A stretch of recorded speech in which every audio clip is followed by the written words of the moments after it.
день, уважаемые зрители агентства «Назар Ньюс». Сегодня мы пригласили в гости пострадавших от отечественных банков, в частности, людей, которые потеряли свою недвижимость, которую они купили, люди, которые не смогли выплачивать кредиты. И в том числе мы пригласили в гости руководителей общественных объединений, которые занимаются защитой их прав. Сегодняшнюю беседу мы будем вести на государственном языке. Саламатсыздар. Бүгін біз Құдайбердиев Абдумалик ағайымызды шақырдық. Ұлттық демилге өніккен Қырғызстан қимылының төрағасы. Саламатсыздар беке. Ырғалай Бекмуратова, мэр Жазы Берекен фондының төрайымы. Жабырланушылар Жолонова Салия и Абылбекова Назира. Саламатсыздар. Ағай, сізден баштайық. Жаңағы Қырғызстанда пострадавших, жабырланушылар көп пе банктарда? Эми бул банк системасы вообще эле мындай түшүнүктүү болушун башынан айтканда, мамлекетте эң негизги проблема адамдарды кызыктырган көпчүлүктү. Бул эми социальный вопрос да. Социальный вопрос бул эми пенсия, пособие, жанагы больница, курулуш, жол бардыгы кирет да. Анан муну чечиш үчүн экономика болуш керек да.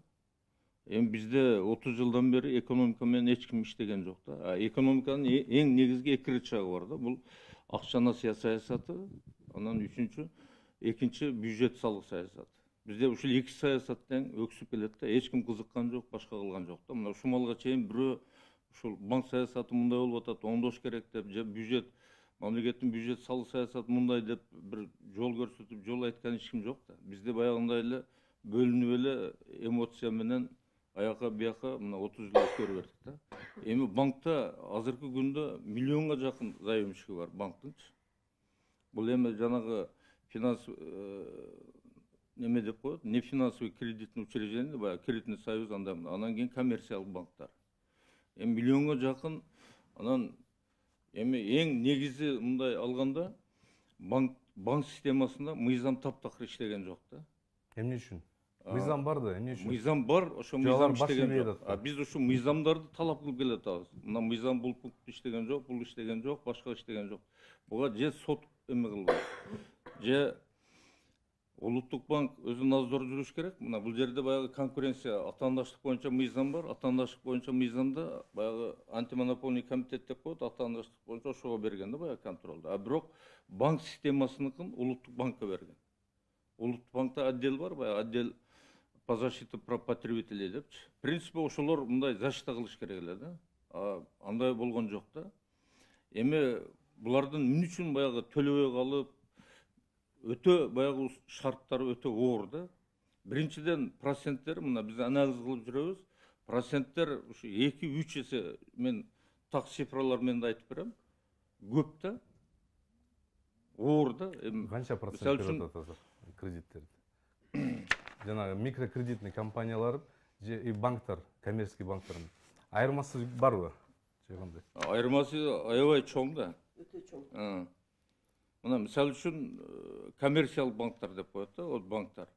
Былтыр 21-жылы 24 баягы проценттин доходу, бул ошолордун өздөрү национальный банктын баягы коммерциялык банктар нефинансовый кредитный учреждение боюнча баягы отчеттор бар. Ошол отчеттон алынган цифра. 20-жылы бул среднеизвешенный барды, бул ар түрдүү да, 24,7 болгон экен 20-жылы. 21-жылы 27,2 берип атат да. Среднеизвешенный процент. Бул эми мындай алганда өтө көп да. Мисалы, байке кечиресиздер, жабырлануучулар буга калчы. Айтып бергилечи, салежи кандай силер кредит алдыңар, кайсы банктан алдыңар, микрокредит алдыңар? Мына аяла чейин айтып коеюн.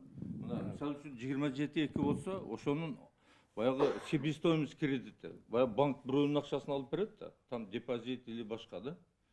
6-19 болуп атат да. Или банктын койгон проценти 17,2 болуп атат да. Бул эми немыслимо да вообще. Мисалы үчүн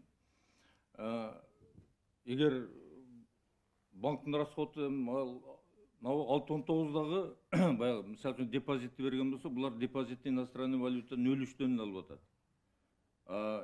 национальный валюта сомдо 1-2% алып атат. Мындай алганда орточо 1% да. Биз жанагы кредитование боюнча сүйлөшпөлүк. Кредитование кандай? Кредитование да ушул. 6% себестоимость кредита деп атат дагы, ошол убакта 27%ке берип атат да. Банк өзү 17% кошуп атат. 17% жок булчу. Мына мисалы үчүн антимонопольный комитети боюнча антимонополия деген эмне бул? Баягы чектөө, тактоо дегендер да. Булар чектеп тактоо. Бир да банк буларга же түшүндүрүп, же башка кылып айтпайт. Негизи Өзү баягы банктын мыйзамы боюнча кардарга алар ушу баягы булар ынангандай кылып туруп түшүндүрүп бериш керек. Вот, допустим, 27% кол коюп атабы? Ошо кол койгондо мына мыйзам боюнча булар мынчасы жанагы кредиттин себестоимосу, банктын расходу мынча деп так кылып бериш керек да. Андай жок да. Ошон үчүн мен айтам, мына 17 мисалы үчүн бир 5% болгондо бул 10% өздөрүнө прибыль коюп атат да. Мыйзамсыз прибыль алып атат. Түшүнүктүү. Негизи в основном все пострадавшие являются заложниками вот этих договоров, да? Да. Айтып бериличи. Завышенный проценттердин булар заложники да. Аны принцип аткара албайт бизде. Силердин окуяңыз кандай болду? Канча акча алдыңар? 2017 жылы Атабек Кочкорович жаңы үй куруп атам, мына эжеке. Ошо үйүңүздү мага бериңиз деди. 2 комнаталы благоустроение үйдү дагы берип, акчаны дагы берип, бая балага мен ишендим дем, куруп аткан үй болсо деп. Анан карасам бүткүдөй эмес. Мен нотариус кылдырып алган үчүн карасам көп адамдарды ушундай алдап атыптыр. 25 адам артында турат да. Ким? Ушу үйдөн жабырканган адамдар. Бүт эле баарын машинасын алып, үйүн алып эле ошол Кирбановская көчөсүндө куруп аткан 4-көр больницанын немесинде куруп аткан үй, ошол үй азыр жаңжал боюнча турат. Дагы бир жерге куруп атыптыр. Акыры анан соттоштук, сотко бердик. Көрсөк ал баланын атында Калык банкта үй бар экен. Буягы 3 этаж дворец, бул жагы 2 комната үй экен. Анан акыры айттым, мен тиги соттошкондо соттор неме чыгарышты да, чечим чыгарды. Ошо немеге коесун, арестке. Менин фамилиям Калык банкта арестте турганы менен алар макул эже беребиз, макул барсаң макул эже беребиз дейт, бирок толук эч кандай чыкпай атты. Анан кирип канча чогулуштарда немелерди каралды, бирок беребиз деген менен чындык жок экен. Бербей ушул убакка чейин мен өзүм кыйналып жүрөм квартирада. Мына 7-жыл болуп атат. Айтып бериличи, силер квартира алдыңар. Менин үйүмдү, настоящий собственный 2 комната благоустроение үйүмдү алат, мен жаңы үй куруп берем. Залогко бердиңер. Бердим. Ал тек паспорт менен өткөрүп алат. Дагы жетпейт деп, дагы бердим $4000. Ошондой кылып, ал бала менен соттошуп жүргөн мезгилинде эч жерде иш нерсеси жок экен, толук Калык банкка үй коюптур. Ошол үйдөн алып бергиле дейм, ушул убакка чейин мен неме барып атам, эч убакта толук чыкпай атат. Мен ушу 7 жылдан бери квартирага акча төлөп кыйналып жүрөм. Силердин үйүңүз, тиги залогко салган үйүңүздү алып койду банк, Калык банк. Алып койгон да. Азыр канча жыл силер квартирада жашап атасыңар? 7 жылдан бери жашайм квартирада. Ал негизи единственное жилье болуп атпайбы? Ошол закон менен можно регулировать? Если у человека это единственное жилье, которое он заложил в банк. Мыйзамда конституция боюнча, Жараны кодекс боюнча дагы единственное жилье алынбайт өзүчө. Мүмкүн эмес, запрещен да.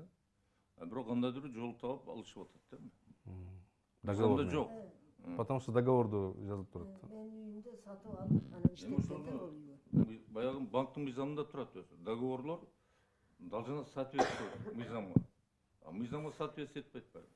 А оны сотко башка кылса, эч ким аны карабайт да, ал вопрос. Раз булардын единственный немеси кол коюп турсун, өзүң кол коюпсуң деп. Эми заемщик түшүнбөйт да, кол койсо кол коюп койгондо. Причина сөйлөш. Тем более силер жанагы үйдү залогко койгондо силер купля-продажа кыласыңар банкчы кандай? Ошо тек паспорт менен өткөрүп бергенбиз да биз. Аны саткан. Нотариус менен купля-продажа болгон. Да, ошо договордун негизинде алат дагы, алып туруп алар сатат да, аукцион коюп. Өзү негизи аукционго сатып, анан баягы бул непогашенный сумманы алып туруп, калган сумманы бериш керек дейсиң. Мен ойлогом, жанагы банктар келет, силерге, например, квартира аласыңар, кредит керек, алар, например, залогко башка үйдү алат. Ошонун документтерин алып, силерди ээрчитип алып, тиги нотариуска барат, госрегистрге барат. Анан кызыл китип алып коет турбайбы? То есть, получается, купля-продажа, как бы произошла купля. Назира эже, силерде кандай окуя болду? Айтып бериличи жанагы. Подробно, качан айткандай, бизге деле жумуш жок болгондуктан биз деле банктардан мурун баягы мамлекеттик банктардан кредит алып жүргөм, бирок убагында төлөп жүргөм. Ал жерде кичине проценттери азыраак болчу мурун буга чейинки кездерде. Анан кийин ушу могу банктардын ортосунда бир саясат жүрдү да, биз мамлекеттик банктардан албай турган кылып, биз барсак эле отказ болуп берди улам эле. Айла жоктон микрокредиттерге барып макул болгонго туура келдик. Анан алар дагы телевизорго бегущая строкаларга беришет, кредит беребиз 24% менен деп. Барып, аларга барып, убактыбызды куротуп, бир жума күткөндөн кийин договорлордо 34-36% менен берип коюшту. Биз айла жок кол койдук, себеби күтүп келдик да баягы.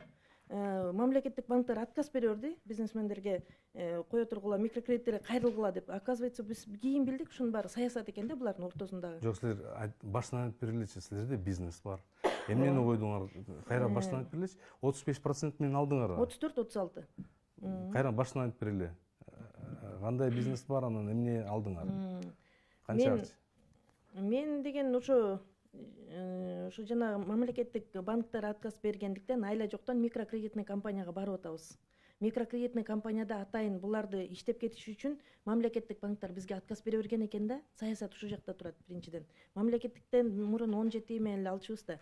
Булар отказ бере баштаганда айла жоктон микрокредитке барып 34-36% менен алганга туура келди. Анан буларга залогду сиз айткандай залогду коюп бердик. Анан жакшынакай эле иштеп, үй салып сатуу, машина алып сатуу, автосалондорум бар эле. Анан трассанын боюнда чоң автосалондорум бар эле. Асфальт жасалат деп 2 жылга жолду жапкандыктан бир банкротко туш келдим. Анан бирок ошондо деле баягы туугандардан, тааныштардан акча алып төлөп турдум. Анан 1-2 ай бир аз кечиксем эле. Ошондо ким күнөөлүү? Мэрия күнөөлүү, потому что алар компенсация төлөш керек. Силерде бизнес токтоп турабы жол жасап аткан? Жол жасоо министрлиги дагы эч кандай эскертүүсүз алар тендер утуп алгандыктан ошол күнү келип эле бордюрлерди коюп эле бир жума мурун бизге айтыш керек эле, эскертүү болуш керек эле. Бирок тендер утуп алган кишилер ага карабайт экен. Ошол күнү келип жолду жапкандыктан банкротко туш келдим дагы. Машиналарды араң алып чыгып, ал бордюрлерден крандар менен алып чыгып кеттик. Анан айла жок ошол жерден банкротко туш келдим. Анан эми мейли жашоо жүрүп аткандан кийин деп экинчи жолу частный садик ачсам, ал жерге дагы асфальт келди. Дагы 2 жылга Озерная деген жерде. Анан үчүнчү жолу магазин ачтым эле, Молодая гвардия көчөсүнөн Мидин көчөнүн кесилишинде. Ал жерден да 3-4 ай иштегенде ал жерге да асфальт келди кайрадан. Ошондуктан 3 жолу асфальттын арты менен банкротко туш келдим. Анан мен жана жол жасоо министрлигинен 3 справканы тең алып койдум, подтвержденияны. Ошол убакта ушунчадан число, мынчанчы 1,5 жылга чейин асфальт болгону чын депчи.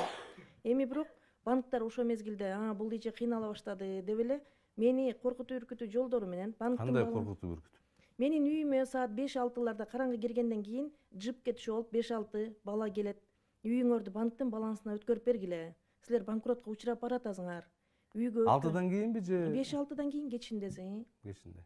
Анан биз дарбазаларыбызды жаап отуруп алсак, заборлорубуздан ашып чөт, терезелерибизди тарсылдатып ушинтип, ошол кезде биз баягы кредит алган киши болуп эле күнөөлүү болуп эч кимге айтпай жүрөбүз.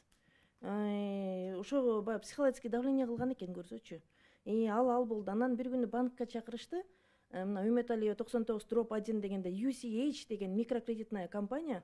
Бул жерде учредители Южный Кореядан келген кореец киши, замдиректору уйгур киши Умар Рашидович деген, Рашид Умарович деген киши. Анан мен банкка кирип келсем, 3 опер маскачан, Ленинский ровдода 3 опер отурган экен. Мен келсем эле колума темир салып эле, жүрүңүз сиз деген күнөөлүүсүз, банкка баланска өткөрүңүз тезирээк үйдү.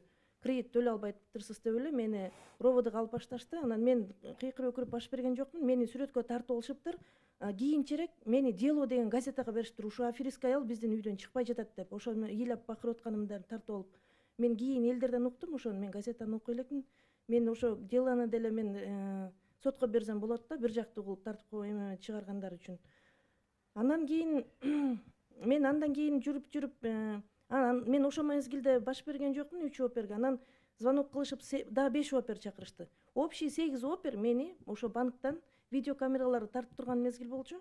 Колумду бурап, машинага тыгып барып, Аккуу магазининин тушундагы Калыга Киева Молодая гвардияда помга алып барып, ошол жерден мени банктын балансына өткөрүп бердим дедиртип, распискалар жаздыртышты.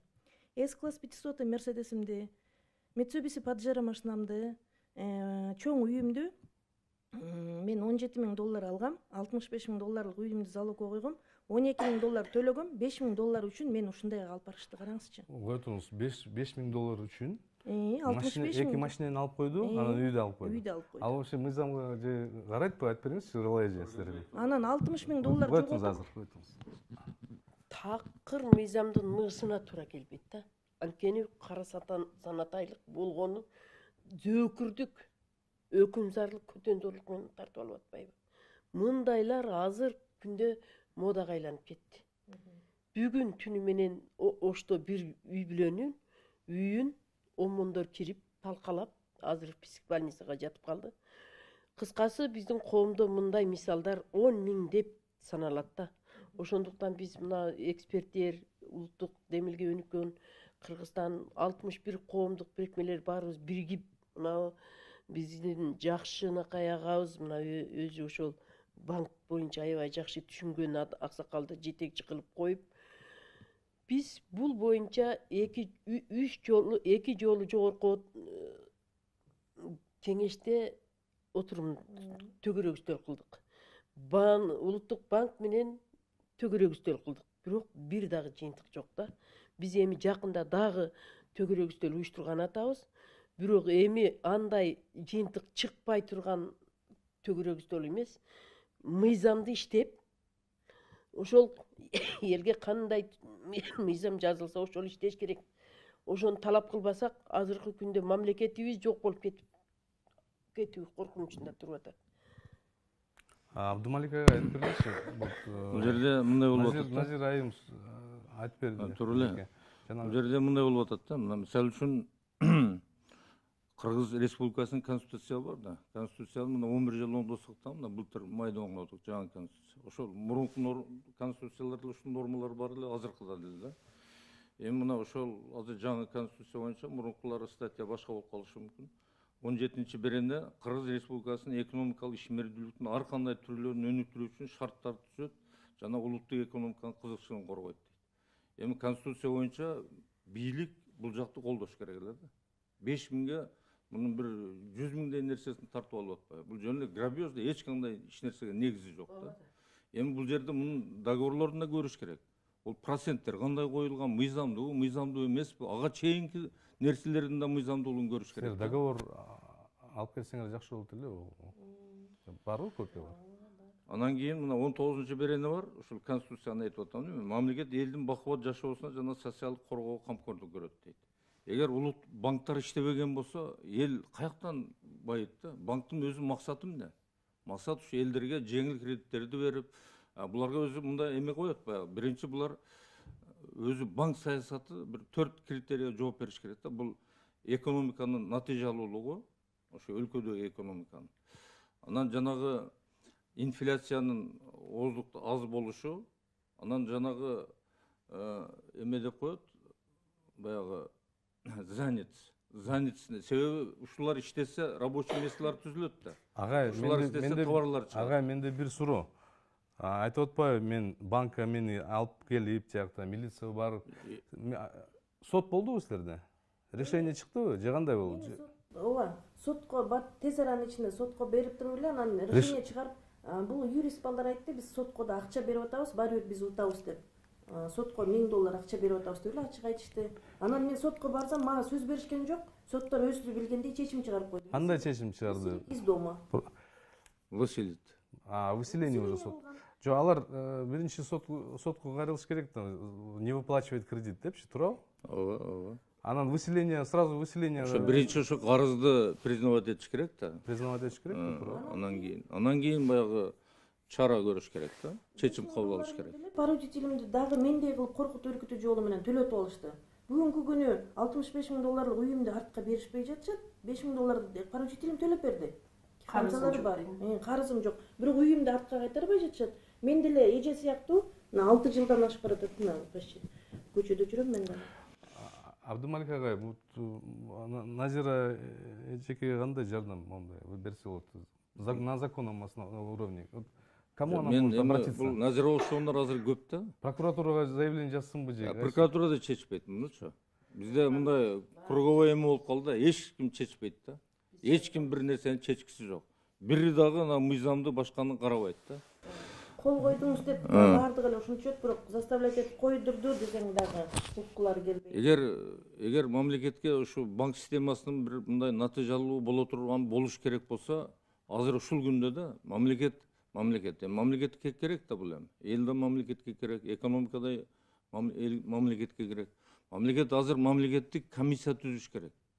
Ошо улуттук банктын деятельностун, вообще банк системасынын деятельностун 30 жылдан бери текшерип чыгыш керек. Мындай көйгөйлөр толтура. Эми бир эле башка мындан да мындай жаман эмелер бар да, аянычтуулар. Жана кичинекей микрокредитке канча негизи силер исследование кылдыңарбы жана изилдедиңерби? Канча? Микрокредиттик компаниялар дагы бир 30га жакын. 30. Жок, 30 эмес, бир көп. Менде точно саны бар. Козгарындай көбөйүп кетишкен. Банк пайда алышып атпайбы, анан көбөйөт да. 100 эсе пайда көрүп атышат да буларчы. Анан аябай. Жа менде бир суроо, эмне үчүн силер эми жанагы машинени берип койдуңар, үй залогду Тартып милиция, бүт прокуратура бардыгы эме кылып туруп алып кетип атпайбы? 8 опер мени тияк тумга алып барып камайбыз деп анан жалгыз болчумун. Дагы жакшы кийин мэр жазы менен таанышып эжелер менен жүрүп, азыр чогуу чарам ушундай проблемаларды чечип жүрүп атабыз да баягы. Жалгыз сыратып ал кезде ошондой кылышкан да. Коркутуп атышат. Абдумалик агай, Не банковский финансовый кредитный учреждениялер 19.637 болгон экен. 617-20 жылы. 600дөн ашат да. 700. ошол лицензия Насбанк берет да аларга. Ооба, национальный. Анан булардын көбөйгөнү жалпы Кыргызстан боюнча да. Булардын көбөйгөнү баягы кредиттин проценти буларда берки коммерциялык банктарга караганда бир 10-15% жогору да. Жогору коет. Бирок мыйзам боюнча банк мыйзамы банкка деле ошо некредитный финансовый учреждениялерге да бирдей иштейт да. Ошол жерден деле закон иштеген мындай көрүнүп турат да. Рахмат, Рыгал эже, силер жанагы итог кылгылачы. Эми келечекте кандайдыр алар менен иштейсиңер? Биз алар менен иштеш үчүн эле негизи мыйзамды оңдош керек дагы, мыйзамды иштетиш керек. Мыйзамды өлкөдө мыйзамсыздыкка жол бербешибиз керек. Ошол мыйзамдар иштебегендиктен ушинтип миңдеген жарандарыбыз үйлөрүн тарттырып, ошол эртеңки боло турган төгүрөк үстөлүбүздө Кудай буйрса деп турайлы, мурдагыдай эмес, сөздөн ишке өтүп, иштин жыйынтыгын чыгара турган төгүрөк үстөл кылышыбыз керек. Болбосо мамлекет элди кыйнап, эл көчөгө толук чыгып кетти. Садыр Нуркожоевичтен дагы аябай үмүт кылдык эле, бирок тилекке каршы ал нерсе Садыр Нуркожоевичтин да алы келбей калды. Себеби булар бүт өздөрүнүн тамырлап бүтүндөй өлкөдөгү кардарларды жок кылып, канын соруп, элди итке миндирип көчөгө калтырды. Ошондуктан азыр эгерде мамлекетти сактап калуу болсок, эгерде элге бир реалдуу түрдө жардам беребиз десек, биз ушул Кудай буйрса эртеңки төгүрөк үстөлдө мына Абдымалик Кудайбердиев аксакалга окшогон мурда банк менен иштеген, банк мыйзамдарын билген эксперттердин чечкиндүү кадамдары аркылуу жетишебиз деген үмүт кылып турабыз азыр. Рахмат силерге. Абдумалик агай, жанагы итог кылгылачы, бизде да убакыт эме да, аз болот да. Бул жерде действительно сен туура айттың, муну мамлекет колго албаса, муну эч ким оңдой албайт. Себеби 30 жылдык коррупцияны бул бир нерсе кылыш мүмкүн эмес да. Бул мен жанагы айткандай, ушу мамлекет эгер көңүл бурган болсо, ушул маселени чечебиз десе, бул банк системасын оңдобосо экономика такыр жылбайт. Ошон үчүн бул эң мындай зарыл нерсе да. Ошо мамлекеттик комиссия түзүш керек да, баягы депутаттардан, башкалардан. Азыр биз бүгүнкү күндө баягы жогорку кеңеш бардыгы биригип алып эле элдин баягы атайын кыйнап аткандай да. Болбосо мыйзамдар иштетилет да. Мына мисалы үчүн жерде бир 13-жылы мыйзам алган. Муну депутаттар аябай эме кылып туруп, баягы тактоо, баягы сүткорлук боюнча депчи. Бул жерде мындай деп жазып атат да, баягы мыйзамдын аталышы эме, баягы мыйзамдардын өлчөмүн адилеттүү аныктоо максатында деп туруп, баягы 6-чы эмеси бар пункт. Ошондо баягы улуттук банк коммерциялык банктардын баягы берген процентин алып туруп, 6 айда тактап турат да, орточо мынча процент депчи. Ошо орточону ашпаш керек да. Бұл жерде жазып қойышқан, ошо орточого, банк анықтаған орточого 15 қосылады депчи. Ошонун эсебинен 1% кетип атат. Мына мисалы үчүн 18 боло турган болсо, 15 койсо 31 болуп калып атат. Значит, буларга баягы предельно возможный процент 31 болуп атат да, ошого ориентир кылып туруп булар коркпой эле 30, даже жанагы кредитный союздардын 40-50ке чейин бергендери бар. Бул эми абсолютно беспредел да. Бул беспределди мамлекет өзү, ошо президент баш болуп, ушу жогорку жетекчилер өзүнүн колуна алып эме кылбаса, бул нерседен эч нерсе өзгөрбөйт. Рахмат. Мен де ишенем, жанагы бизде закондор, жанагы мыйзамдар иштейт, буюрса. Уважаемые зрители, вот как вы сегодня слышали, мы говорили о банковской системе, и как выяснилось, наши коммерческие банки и микрокредитные компании, оказывается, работают не для народа, а ради собственной выгоды. Спасибо, что были с нами. До встречи.